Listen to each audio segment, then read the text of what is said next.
Tiyak nang walang atrasan sa pagre-resign bilang Commissioner ng Independent Commission for Infrastructure o ICI dahil sa kalusugan.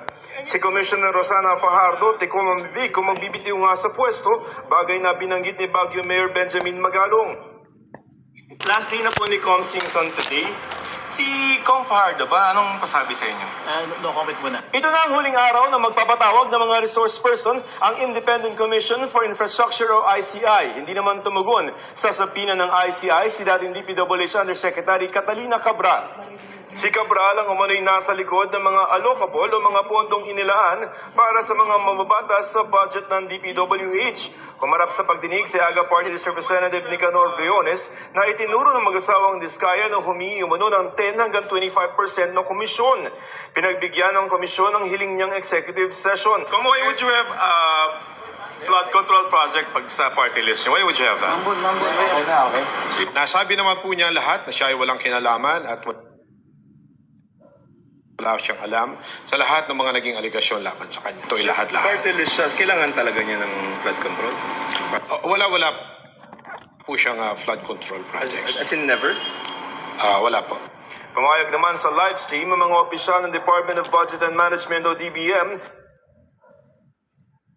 Ayon kay Singson, tinatayang nasa 271 billion pesos ang insertion o halaga ng mga proyekto na isiningit ng mga mababatas sa General Appropriations Act of 2025. Bukod pa ito sa 200 billion pesos na budget ng DPWH na kung tutuusin ay may kasama ng mga proyekto mula sa mga lokal na pamahalaan.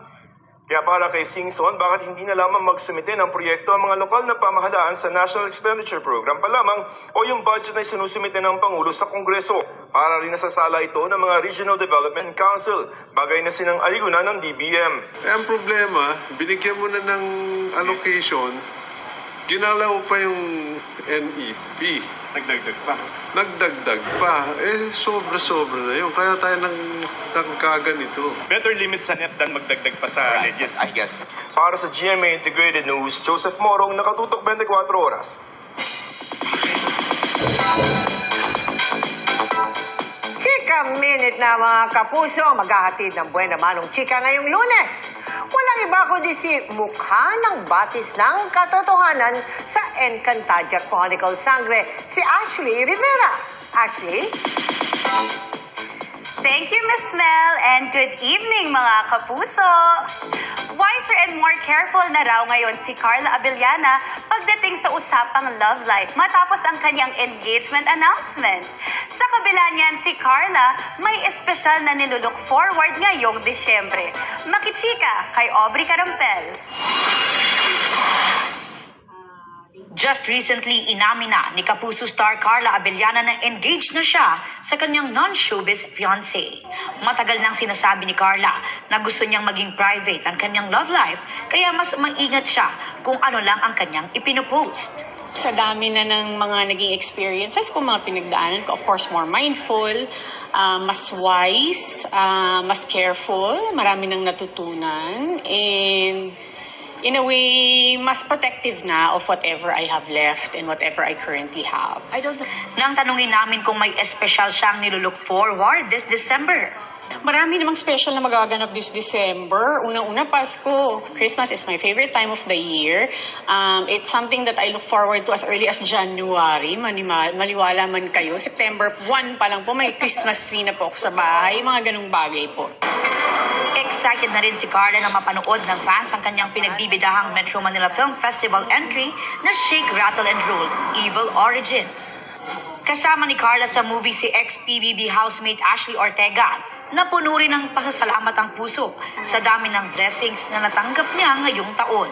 Bukod sa MMFF movie, ay nagsimula na rin siyang mag-taping ng bagong pagbibidahang Kapuso series na Apoy sa Dugo.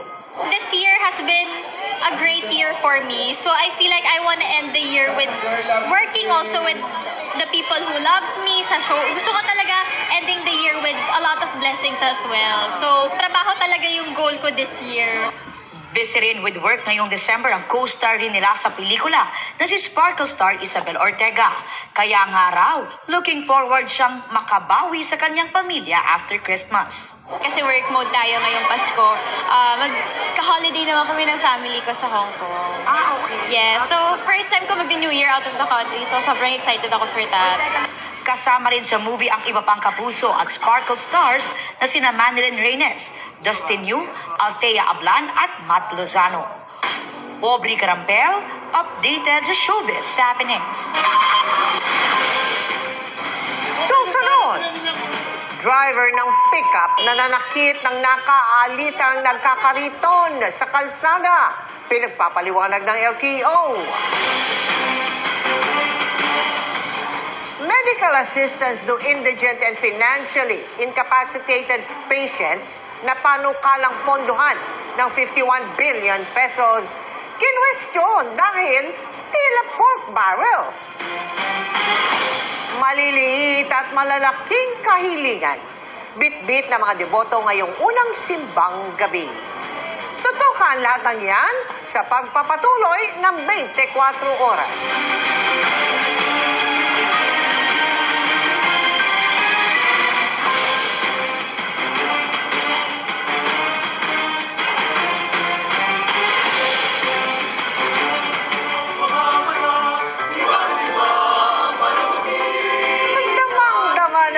Simoy ng Kapaskuhan sa University of Perpetual Health System Dalta Las Piñas Campus na nagdiriwang din ng kanilang 50th founding anniversary.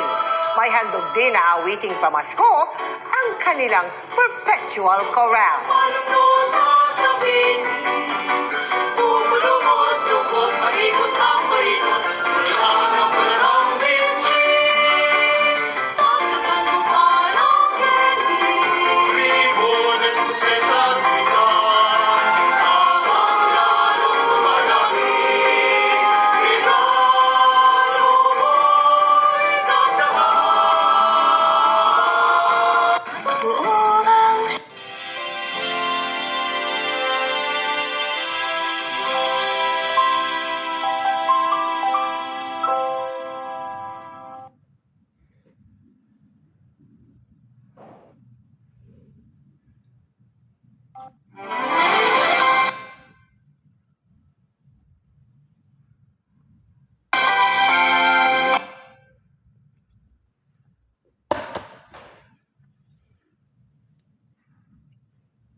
schedule guys kung gusto nyo po panood sa GMA.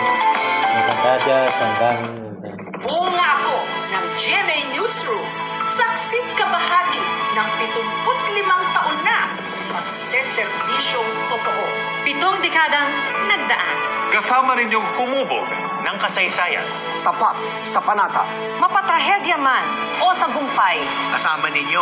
Lagi ninyong kaagapay. Sa mga unos na nalagpasan. Kaakibat ninyo at laging maasahan. Buong-buo ang puwersa at kasama nyo pa rin sa pagbukas ng panibagong umaga. Hatid ang pinakamalalaking balita at istorya ng mga Pilipino sa buong mundo. Para sa mas malaking misyon at mas malawak na paglilingkod sa bayan. Kami ang News Authority ng Pilipino. Katotohanan at integridad. Anumang panahon.